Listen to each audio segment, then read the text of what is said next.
Welcome back to another technical deep dive here in the debug zone. Today, we're tackling a big question and breaking it down with insights from other users. Hopefully this clears up some misconceptions and helps you get the answer you need. So buckle up, stay a little curious, and let's jump right in.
And that's a wrap.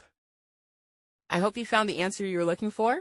If you did, take a second to hit that subscribe button. It really helps out. And let me know in the comments which solution worked best for you. See you next time in the debug zone.